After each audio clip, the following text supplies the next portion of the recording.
बिस्मिल्लाहिर्रहमानिर्रहीम। अस्सलाम वालेकुम नाज़रीन, आप यूट्यूब चैनल देख रहे हैं। मैं इमरान खान हूँ। बज़ाहिर तो आपको ये बताया जा रहा है कि मुज़ाकरात हो रहे हैं, पाकिस्तान रोल प्ले कर रहा है और बाकी ममालिक मिलकर इस जंग को रोक देंगे। लेकिन ये एक तरफ की कहानी है। पाकिस्तान कोशिश ज़रूर कर रहा है और उस कोशिश की तारीफ़ की जानी चाहिए। यही कोशिश मिस्र भी कर रहा है और ऐसी ही कोशिश तुर्की भी कर रहा है। इसराइल ये नहीं चाहता कि जंगबंदी हो और ईरान अभी तक किसी पे एतबार नहीं कर पा रहा।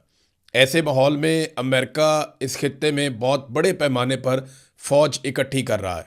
ये सारी चीज़ें मैं आपको बताता हूँ, लेकिन सबसे पहले वाइट हाउस ने तहरीरी तौर पे एक धमकी जारी की है। तहरीरी में इसलिए कह रहा हूँ कि वाइट हाउस की तर्जुमान ने जब खड़े होकर ये धमकी सुनाई तो पढ़ के सुनाई, और बाकायदा वो नीचे देखकर पढ़ रही थी और साथ साथ वो सुना रही थी जो धमकी उन्होंने दी है। ये धमकी मैं आपको कैटेगोरिकली बता देता हूँ। वाइट हाउस की तर्जुमान ने कहा कि ईरान हकीकत को तस्लीम नहीं कर रहा, वो शिकस्त खा चुका है, उसकी फ़ौज हार चुकी है। सदर ट्रंप ब्लफ नहीं करते, वो ईरान पर जहन्नुम के दरवाजे खोलने वाले हैं। बड़ी तबाही आएगी। पहले ऐसा हमला नहीं हुआ होगा जैसा हमला अब होगा। अगर ईरान डील नहीं करता तो शदीद तरीन हमले शुरू होंगे।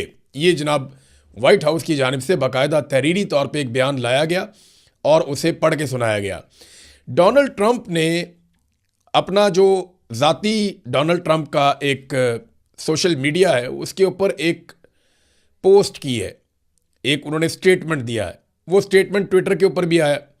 अब इस स्टेटमेंट को पूरी दुनिया बड़े गौर से पढ़ रही है और सबको आइडिया हो गया है कि ट्रंप एक्चुअली करने क्या वाला है और मुज़ाकरात की असल कहानी क्या थी। पहले आप वो स्टेटमेंट देख लें, क्योंकि ये स्टेटमेंट तय करेगा कि आने वाले हफ्तों में पूरे खित्ते में क्या होने वाला है।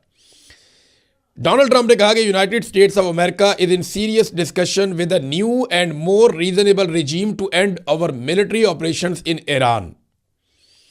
कि अमेरिका इस वक्त ईरान में एक नए और रीजनेबल यानी पहले से बेहतर एक रिजीम के साथ बड़े सीरियस मुज़ाकरात कर रहा है, जबकि ईरान ने कैटेगोरिकली कहा कि हमारे अमेरिका के साथ कोई मुज़ाकरात नहीं हो रहे। तो इसको आप क्लियर कर दें कि ये डोनाल्ड ट्रंप ने एक दावा किया शुरू में। Great progress has been made but if for any reason, यानी हम आगे बढ़ रहे हैं लेकिन अगर कोई वजह बन जाती है, a deal is not shortly reached, अगर फौरी तौर पे कोई डील नहीं होती, which it probably will be, and if Hormuz straight is not immediately open for businesses, और अगर फौरी तौर पे कोई डील नहीं होती और आबनाए हुर्मुज़ को फौरी तौर पे कारोबार के लिए नहीं खोला जाता, we will conclude our lovely stay in Iran by blowing up and completely obliterating all of the electric generating plants, oil wells and Kharg island and possibly all desalination plants. अब इसको ज़रा आप गौर कर लें कि वो करने क्या जा रहा है। डोनाल्ड ट्रंप ने कहा कि अगर अभी डील नहीं होती और आबनाए हुर्मुज़ को फौरी तौर पे नहीं खोला जाता तो हम करेंगे क्या? हम इनके जितने भी प्लांट्स हैं उनको तबाह कर देंगे, बिजली पैदा करने वाले प्लांट्स को भी तबाह करेंगे, तेल के कुओं को भी आग लगा देंगे, खारक के जजीरे को भी तबाह कर देंगे, और पानी को साफ़ करने वाले जितने प्लांट्स हैं उनको भी पॉसिबली हम तबाह कर देंगे। और अभी तक हमने इनको टच नहीं किया, ट्रंप ने यह भी कहा। और उसने कहा यह बदला होगा उन बहुत सारे फ़ौजियों और दीगर लोगों के कत्ल का जिन्हें ईरान के 47 साला दहशत गर्दी फैलाने वाले रजीम ने कत्ल किया था। अब ये डोनाल्ड ट्रंप की एक वाज़ेह धमकी है। डोनाल्ड ट्रंप क्या मांग रहा है?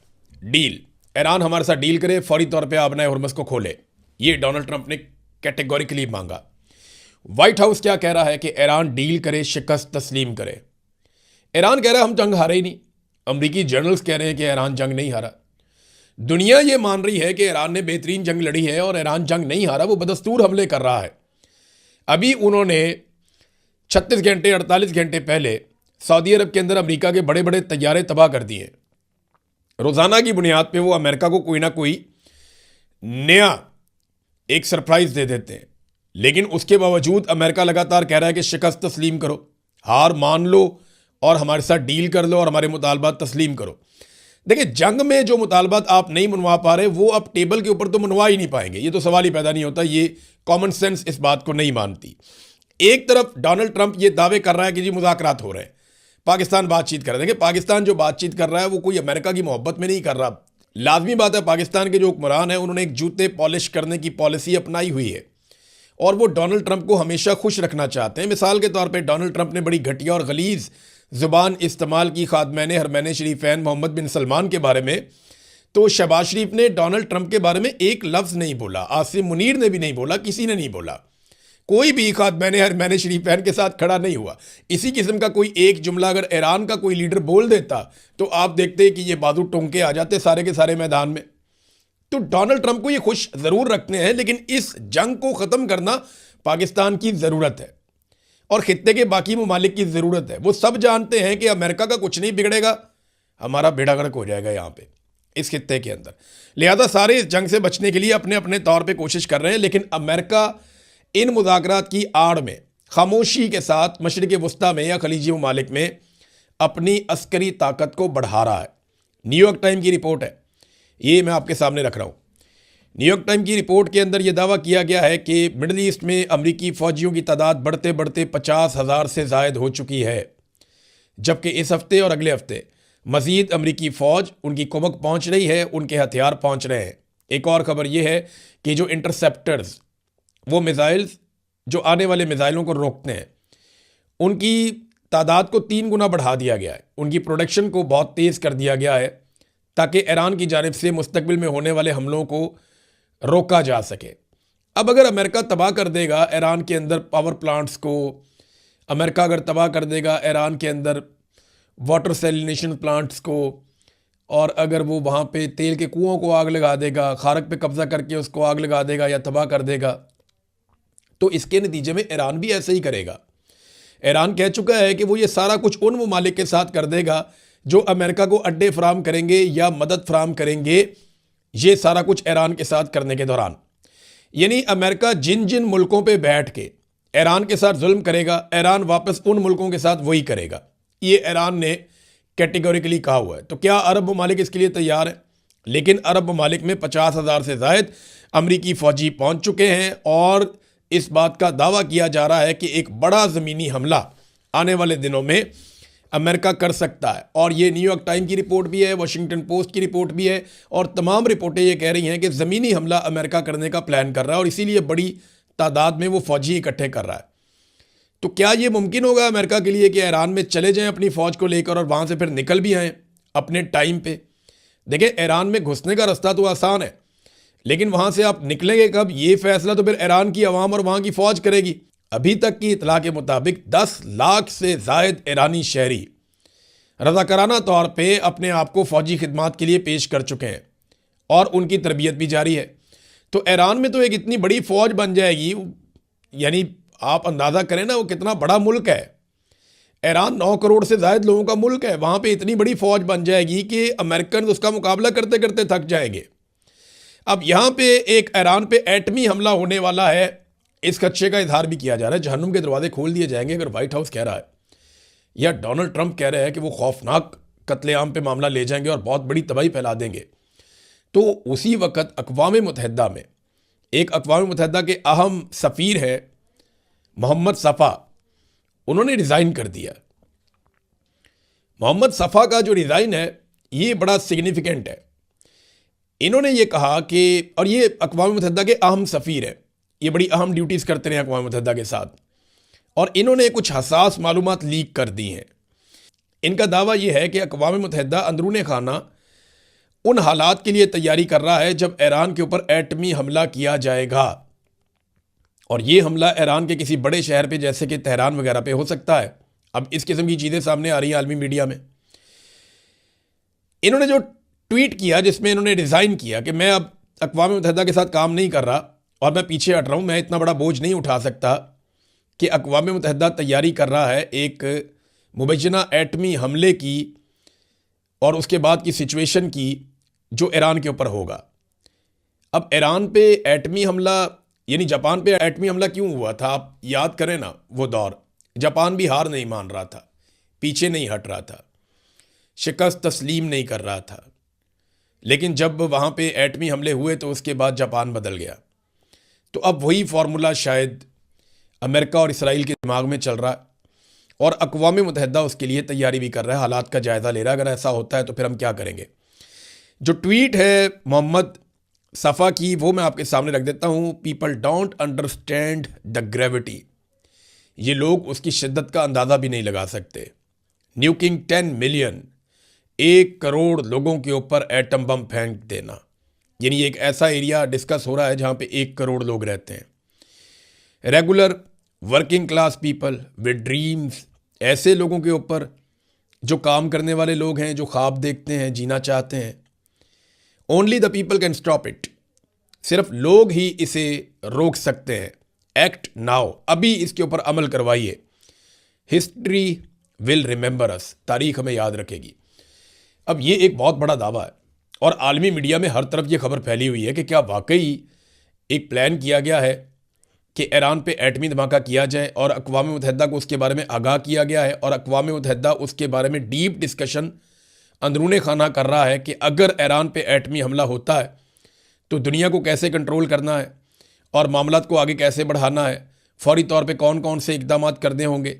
और इन्हीं चीज़ों के लीक होने पर मोहम्मद सफ़ा ने अपने आप को अलग किया अक़वाम मुत्तहिदा की सफारत से। नादरीन, इस किस्म की खबरों से ना आलमी मंडी में बेचैनी बढ़ जाती है, तेल की कीमत ऊपर जाती है। अभी इस वक्त आलमी मंडी में जो तेल की कीमत है वो $115 फ़ी बैरल।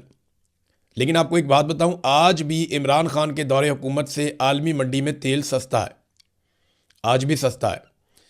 इमरान खान साहब $120 फ़ी बैरल पे जब तेल था आलमी मंडी में तो 150 रुपये का बेच रहे थे, और आज 115 रुपये का फ़ी बैरल है।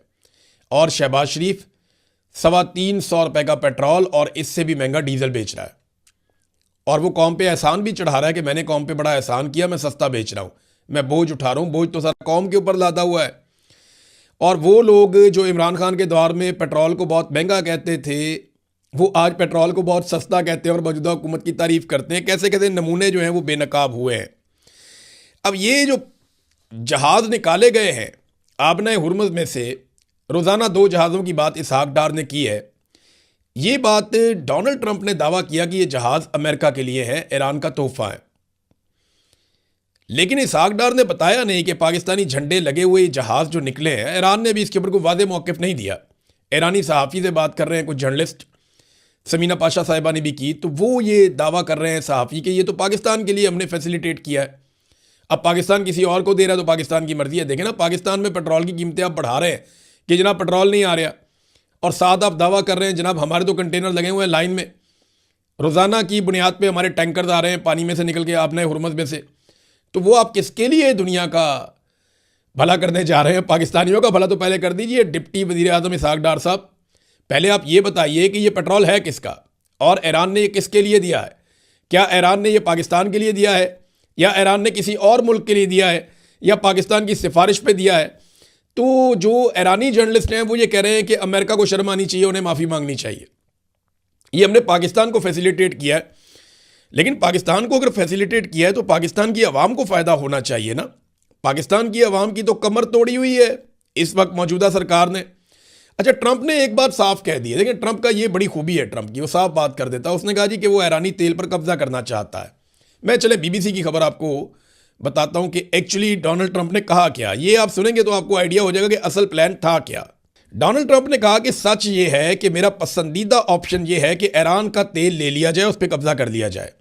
लेकिन अमेरिका में कुछ बेवकूफ़ लोग कहते हैं कि आप ऐसा क्यों करेंगे। वो बेवकूफ़ लोग हैं। ट्रंप ने कहा कि इस इकदाम का मतलब खारक जजीरे पर कंट्रोल हासिल करना भी हो सकता है, वहाँ पे कंट्रोल भी कर सकते हैं।